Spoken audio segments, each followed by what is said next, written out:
آپ فرمائے کام کرنے والوں میں بھی جہالت ہے. اس کی وجہ یہ ہے کہ علماء کے ساتھ تعلق نہیں ہے. علماء کی مجلسوں کو عبادت سمجھا کرو اور اس کو اپنی ضرورت سمجھو. اللہ مجھے معاف فرماوے، ایک تنگ پیدا ہو گئی ہے ساتھیوں میں. ایک آدمی صبح کو وقت فارغ کرتا ہے مسجد کے لیے 2.5 گھنٹے، اور شام کو ایک عالم کی مجلس میں جاتا ہے، یا تفسیر کا درس یا مسائل کا درس یا تنہائی میں بیٹھ کر اس سے اپنا علمی استفادہ کرتا ہے. تو ساتھی کیا کہ تم تو تبلیغ میں ہو نا، تم شام کو بھی وقت مسجد کو دو، صبح کو بھی وقت مسجد کو دو. جی ہاں، کہ تم تو بھائی کام میں لگے ہوئے ہو اور تمہیں تو یہ کرنا چاہیے. شکایت کرتے ہیں آ کے کہ یہ فلاں ساتھی ہے، وہ تو شام کو ایک عالم کے پاس چلا جاتا ہے. جی ہاں، جہالت ہے، جہالت کہ اس کا نام استخلاص رکھا ہے کہ آپ اس کام کے علاوہ اور کوئی کام نہ کرو.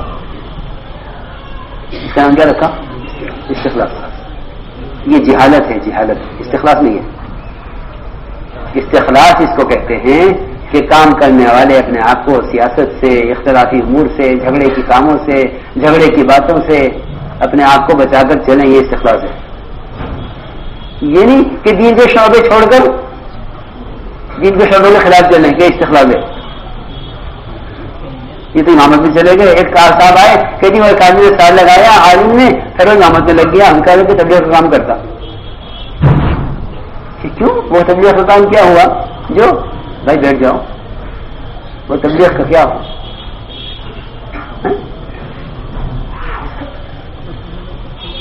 بیٹھ جاؤ.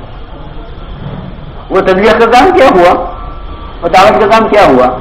جو امامت کے خلاف، تہجد سے تدریس کے خلاف، دین کے کسی شعبے کے خلاف ہو، وہ دعوت کا کام کیا ہوا؟ دعوت کا کام تو وہ ہو ہی نہیں سکتا جو دین کے کسی شعبے کے خلاف ہو. یعنی ہمارا آدمی ہے، تمہارا آدمی ہے، ہمارا آدمی ہے، تمہارا آدمی ہے. کیا سارے دین کے شعبے تو نبوت کے شعبے ہیں، دعوت کے شعبے ہیں. اور نبی کا ایک کام دوسرے کام میں مخالف ہو نہیں سکتا. کہ ایک آدمی صبح مسجد کو وقت دیتا ہے اور شام کو ایک آدمی کی خدمت میں جاتا ہے. کیسی بات ہے؟ دعوت ہے کس لیے؟ دعوت اسی لیے ہے کہ ان کے اندر علم کی طرف پیدا ہو، ان میں علم کی طلب پیدا ہوتی ہے. اس کے لیے دعوت ہے. یہ تھوڑا ہی ہے کہ دعوت سے کوئی ایسا مجموعہ تیار کرنا ہے جس کام کے علاوہ کسی کو کوئی کام نہ کرے. کہ دعوت تو علم و ذکر کو لے کر پھرنا ہے تاکہ غفلت اور امت میں جہالت ختم ہو جائے. یہ فرمایا علی رضی اللہ تعالیٰ عنہ نے کہ ایک زمانہ آئے گا کہ علماء کے ایسے الگ الگ حلقے بن جائیں گے علم کے کہ ایک حلقے کا شاگرد اگر دوسرے حلقے میں جا بیٹھے گا تو انہیں غصہ آئے گا. فرمایا بدترین زمانہ ہوگا، یہ بدترین زمانہ ہوگا. جی ہاں، کہ اس حلقے کا طالب، اس حلقے کا شاگرد اس حلقے میں کیوں؟ تو یہ کوئی چیز نہیں ہے. ساتھی پریشان ہوتے ہیں، ہماری مسجد میں یہ چیز آ گئی، ہماری مسجد میں وہ چیز آ گئی. کہ تم اپنی مسجد میں اپنا کام نہیں کرو گے تو کوئی تمہاری مسجد میں اپنا کام کرے گا؟ اپنی مسجد میں اپنا کام نہیں کرو گے تو تمہاری مسجد میں کوئی اپنا کام کرے گا؟ مسجد تو کام کی جگہ ہے، مسجد تو کام کی جگہ ہے. سیدھی سیدھی بات ہے. ہاں، اور ہمارا کسی تعارف نہیں ہے کہ جی وہ اس مسجد میں تفسیر ہوتی ہے کہ ٹھیک ہے صبح تفسیر ہوتی ہے، ہم شام کو تعلیم کر لیں گے. وہ کہتے ہیں ہم شام کو تفسیر کریں گے، ٹھیک ہے جی ہم صبح کو تعلیم کر لیں گے. جی ہاں، ٹکراؤ. یہ تبلیغ والی کی مسجد ہے، یہ تفسیر والی کی مسجد ہے، یہ ٹکراؤ. یہ کیا بات ہو؟ یہ کوئی حرج نہیں ہے. آپ آئیے اور آپ کس وقت چاہتے ہیں کہ صبح کے ٹھیک ہے آپ صبح کر لیں، شام کو کر لیں گے. کیا بات ہے؟ کہ دیکھو کام کرنے والوں کے تعاون سے علم کے حلقوں کے اندر علم کے حلقوں میں اضافہ ہو. یہ ہے اصل بات، یہ ہے اصل بات.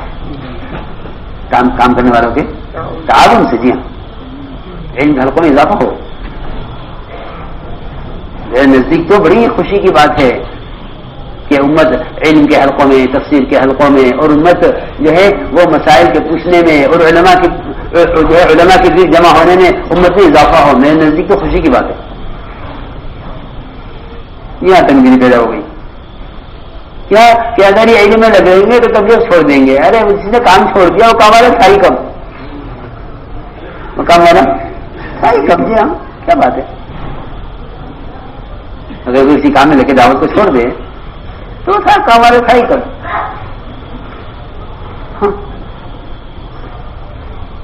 کہ اپنے ساتھیوں کو کام کے تقاضے مشغول رکھو. کام لینے سے کام والا ہوتا ہے آدمی، کام لینے سے آدمی کام والا ہوتا ہے. اس لیے میں اس کو عرض کر رہا ہوں کہ ہماری بیانات میں یا مذاکروں میں ایسی بات کبھی نہیں ہونی چاہیے جس سے دعوت کے کام کا کسی کام کے ساتھ ٹکراؤ ہو. ہرگز نہیں، کیونکہ سارے شعبے دین کے.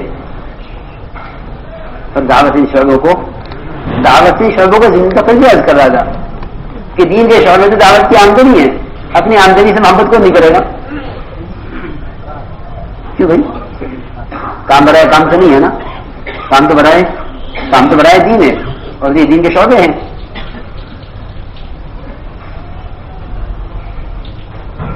اس لیے مسائل علماء سے پوچھیں اور علماء کی زیارت کی عبادت یقین کریں.